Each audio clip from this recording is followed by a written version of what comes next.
সকালে ঘুম থেকে উঠেই চক্ষু চড়ক গাছ। এ কী কাণ্ড! গতকাল সারা সন্ধে ধরে যে গল্পটা লিখেছিলেন আর একটু মাত্র বাকি ছিল, এক রাত্রিতেই গল্পটা পুরো পাল্টে গেছে। বিভূতিবাবুর লেখার সঙ্গে কোনো মিল নেই। কি বিচ্ছিরি হয়েছে গল্পটা, কোনো মাথা মুন্ডু নেই। কোথাও কোথাও আবার শব্দ অক্ষরগুলো পর্যন্ত উল্টে পাল্টে গেছে। মাথায় হাত দিয়ে বসে পড়লেন বিভূতিবাবু। কে করলো এমন সর্বনেশে কাণ্ড? শঙ্কর পুরো ব্যাপারটা শুনে গম্ভীর হয়ে বলল, হুম, বুঝেছি, এটা তেনাদেরই কারো কম্ম হবে। আপনি এক কাজ করুন বাবু, আজকে আবার গল্পটা লিখুন, তারপর বাক্সতে ভরে তালা চাবি দেবেন। ব্যাস, আর চিন্তা নেই। শঙ্করের কথা শুনে বিভূতিবাবু আবার লিখতে বসলেন গল্পটা। সকাল থেকে সন্ধে, সন্ধে থেকে রাত্রি গড়িয়ে 9টার সময় শেষ হলো লেখাটা।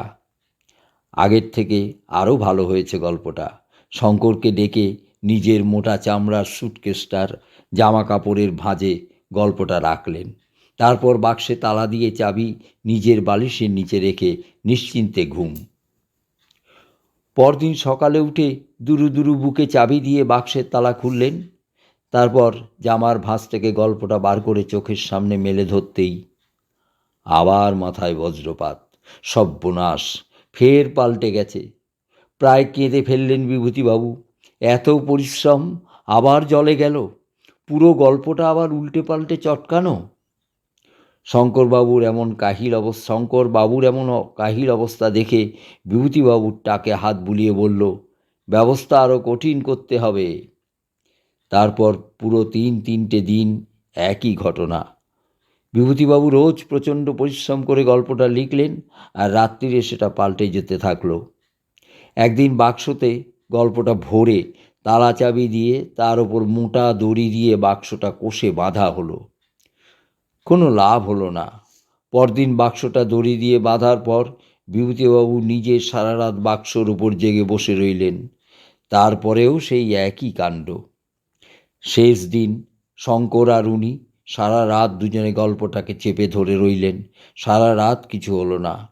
ভোরের দিকে দুজনেরই কখন একটু চোখ লেগে গেছিল।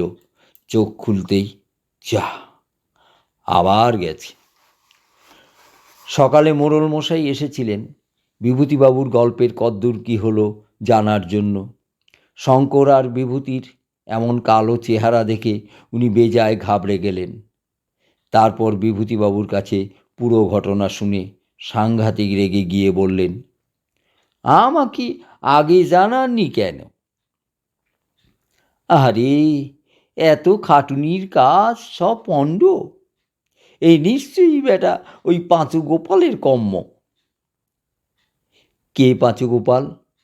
উদাসভাবে জিজ্ঞেস করলেন বিভূতিবাবু। আর বলবেন নি, পাঁচু ছিল এই গাঁয়ের নাম করা সিদেল চোর, মহা চালাক, কিছুতেই ধরা যেত না। বেটা যেখানে সেখানে লুকিয়ে পড়তে পারত। একবার পাশের গ্রামে চুরি করতে গিয়ে লোকের তাড়া খেয়ে একটা পুকুরি পাকা 1.5 দিন ডুবে লুকিয়েছিল। তা গ্রামের লোকেরাও ছাড়েনি। সারাদিন ধরে ওই পুকুরের পাশে বসেই পাহারা দিয়েছিল সকলে। শেষ পর্যন্ত আর থাকতে না পেরে ওই পাঁচু বেসেই উঠেছিল। তবে জ্যান্ত আর ধরা দেয়নি, মরা। তো বেটার মরার পরেও তো স্বভাব যায়নি। এখনও তো ভূত হয়েই আরও সুবিধে হয়েছে, চোখেও দেখা যায় না। ওর পুকুরির মাছ চুরি করে, যার তার ঘরে ঢুকি জিনিসপত্র লোপাট করে, ঘেঁটিঘুটি দেয়। এই তো দিন 4 আগে আমার পুকুরটার সব মাছ সাবার করি পুকুরে লুকিয়েছিল। রাবণজা এসি মন্ত্রপুত জাল ফেলি, বেটাকে ধরি, এই সান পিটুনি দিয়েছে যে তারপর থেকে ওরা টিকিটি দেখানি। বজ্জাতটাই এখানে এসে আপনার ওই কাজ পণ্ড করে দিয়েছে। চিন্তা নেই, আমি রাবণ ওজাকে ডেকে আনছি। ঠিক কাটায় কাটায় দুপুর 2টোর সময় ভূতনাথবাবু রাবণ ওঝাকে সঙ্গে নিয়ে উপস্থিত হলেন। বিভূতিবাবু মনে মনে কল্পনা করেছিলেন রাবণ ওঝার চেহারা রাবণের মতোই হবে, কিন্তু পুরো তার উল্টো। ফুঁ দিলে উড়ে যাবে এমন লিকপিকে চেহারা, কদম ছাট চুল, কপালে কমলা রঙের লম্বা টিপ, পরনে লাল রঙের ফতুয়া আর লুঙ্গি, গলায় নাভি পর্যন্ত ঝোলানো ইয়া মোটা রুদ্রাক্ষের মালা। রাবণ ওঝা এসেই তার মোটা ভুরু কুঁচকে শটান শুয়ে পড়ল মাটিতে।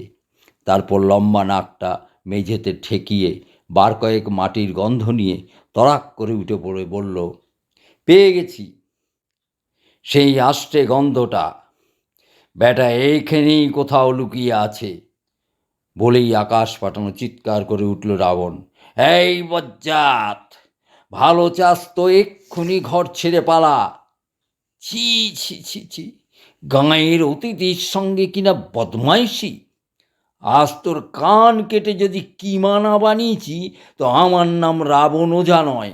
এই বলে ফতুয়ার পকেট থেকে এক খাবলা কিসের গুঁড়ো বার করল রাবণ। জিনিসটা কি বোঝার আগেই হাওয়ায় চোখ নাক জ্বলে উঠল বিভূতিবাবুর। ওরে বাপ রে, রাবণ শুকনো লঙ্কার গুঁড়ো বার করেছে! রাবণ ওঝার চোখ মুখ পাল্টে গেছে ততক্ষণে। বড় বড় চোখ দুটো লাল টকটকে, চোখের গুলি দুটো সাঁই সাঁই করে এদিক ওদিক পাক খাচ্ছে। আপনার সমস্যার জায়গাটা একবার দেখান দেখি, প্রচণ্ড ভারী গলায় বলল রাবণ।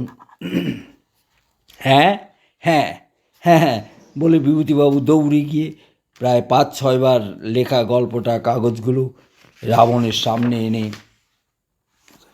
করুণ সুরে নিজের দুঃখের কাহিনীটি বলতে যাবেন, রাবণ হাত তুলে বিভূতিবাবুকে থামিয়ে দিল। কিচ্ছুটি বলতে হবে না, আমি সব শুনে নিয়েছি, দেখাচ্ছি ওর মজা।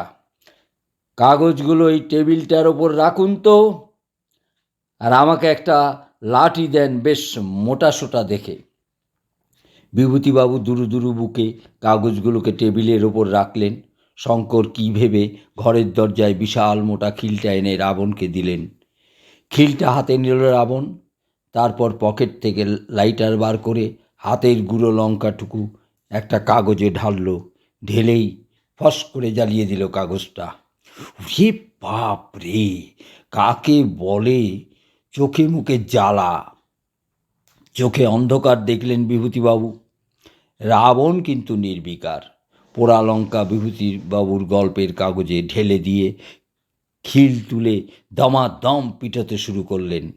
পেটাই পর্ব শুরু হবার একটু পরে বিভূতিবাবু দেখলেন তার লেখা কাগজগুলোর অক্ষরগুলো সব ঠ্যাঙানির চোটে পাই পাই করে এদিক ওদিক পালাচ্ছে, তিরিং বিরিং করে লাফাচ্ছে, ঘুরপাক খাচ্ছে। রাবণ মনোযোগ দিয়ে অনেকক্ষণ ধরে প্রত্যেকটা কাগজে আলাদা আলাদা করে পেটালো। তারপর এক সময় বিভূতিবাবু নিজের চোখে স্পষ্ট দেখতে পেলেন তার গল্পের কাগজ থেকে ধোঁয়ার মতো কিসের একটা ডেলা খপ করে মেঝেতে পড়ল। রাবণ ওঝার আরেকটা খিলের বাড়ি উঠবার ঘাড়ে পড়তেই সাঁ করে জানলা দিয়ে ঘরে উড়ে গেল ডেলা পাকানো ধোঁয়াটা। আর নিজেকে ধরে রাখতে পারলেন না 25 বছরের অভিজ্ঞতা সম্পন্ন ভূতের গল্প লেখক বিভূতি গুঁই। সব ধৈর্যের বাঁধ ভেঙে আহ আহ আহ ধূর ছাই বলেই জীবনে প্রথম খুব অনিচ্ছা সত্ত্বেও অজ্ঞান হয়ে গেলেন। এখানেই আজকের গল্পটা শেষ হলো। আমাদের গল্পটা কেমন লাগলো আমাদের কমেন্ট করে জানাবেন।